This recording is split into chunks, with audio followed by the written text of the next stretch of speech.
দখল ও দূষণে অস্তিত্ব সংকটে পড়েছে মুন্সিগঞ্জের মীরকাদিম পৌরসভার ৭টি খাল। হারিয়েছে পানির স্বাভাবিক প্রবাহ। খালের বুকে কোথাও উঠেছে বহুতল ভবন, কোথাও বা জমেছে ময়লার ভাগাড়। এদিকে কমলাঘাট বন্দরের কাছে ইছামতি নদীতেও চলছে দখলের মহোৎসব। এ নিয়ে পৌর প্রশাসক জানিয়েছেন, খালগুলো দখল দূষণ মুক্ত করতে পদক্ষেপ নেওয়া হচ্ছে। জসিমউদ্দিন দেওয়ানের তথ্য ছবিতে প্রতিবেদন। মুন্সিগঞ্জের মীরকাদিম পৌরসভার বুক চিরে একসময় বয়ে চলত ইছামতি শাখা নদী সহ 7টি গুরুত্বপূর্ণ খাল। সেই ইছামতি শুকিয়ে গেছে। এছাড়া রিকাবিবাজার খাল, কাগজিপাড়া খাল, নয়নের খাল, মীরাপাড়া খাল, ফেসন্নির খাল ও নগর কসবা খালের দশাও করুণ। বর্জ্য জমে প্রতিটি খাল এখন এক একটি ভাগাড়ে পরিণত হয়েছে। স্বাভাবিক পানির প্রবাহ না থাকায় খালের বুক জুড়ে অসংখ্য অবৈধ স্থাপনা। এলাকাবাসীর অভিযোগ, পানি নিষ্কাশনের পথ বন্ধ হয়ে যাওয়ায় সামান্য বৃষ্টিতেই জলাবদ্ধতা সৃষ্টি হয়। রিকাবি বাজারের খালটি ভরাট হয়ে যাওয়ায় অস্তিত্ব সংকটে পড়েছে প্রাচীন একটি বাজার। 250 বছরের পুরানো একটি বাজার, আর এই খাল দিয়ে অনেক মালবাহী নৌকা আসতো। দুই সাইড দিয়ে রাস্তা বাড়িঘর হয়ে কেউ গ্যারেজ করছে, কেউ বাড়িঘর করছে, করে খালটা দখল করে ফেলছে। বৃষ্টিটা আইলে এখানে আঠুর উপরে পানি হইয়া জায়গা।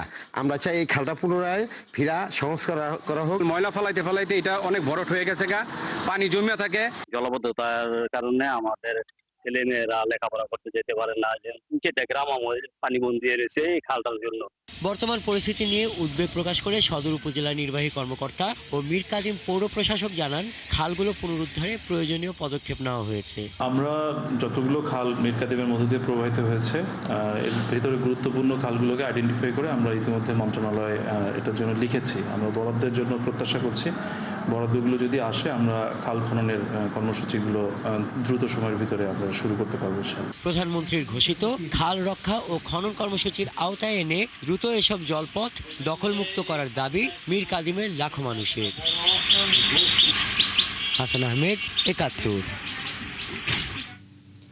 এ নিয়ে বিস্তারিত জানাতে সরাসরি যুক্ত হচ্ছেন সহকর্মী জসিমউদ্দিন দেওয়ান। জসিম, 7টি খাল দখল নিয়ে এলাকাবাসীর অভিযোগ কাদের বিরুদ্ধে? প্রশাসন এ নিয়ে কোনো পদক্ষেপ নিয়েছে কিনা সব মিলিয়ে জানাবেন। হ্যাঁ চৈতি, আসলে বিস্ময়ের ব্যাপার হলো আমিও কিন্তু খালের উপরে দাঁড়িয়ে আছি। বুঝতে পারছেন খালের বুকে দাঁড়িয়ে থাকা কতটা আসলে নিদারুণ পরিস্থিতি। এখানকার স্থানীয় জনতা কিন্তু বলছেন যে এই যে 7টি অভ্যন্তরীণ খাল, এই খালগুলো আসলে দিনের পর দিন বেদখল হয়ে আছে, ভরাট হয়ে আছে। সেটার মূল কারণ হলো যুগের পর যুগ আসলে স্থানীয় গৃহস্থলীরা যখন ময়লা আবর্জনা ফেলে এই খালগুলো যখন ভরে ফেলছে, ময়লা আবর্জনার ফলে কিন্তু ভরাট হয়ে যাওয়ার ফলে এই সুযোগে একটি অসাধু চক্র বা অসাধু মহল কিন্তু যার যার মতো দখল করে ফেলছে, বেদখল করে ফেলছে। শুধু খালের দুই পার দখল করেছে এমনটি নয়, খালের বুক চিরেও অসংখ্য ভবন তৈরি হয়ে গেছে।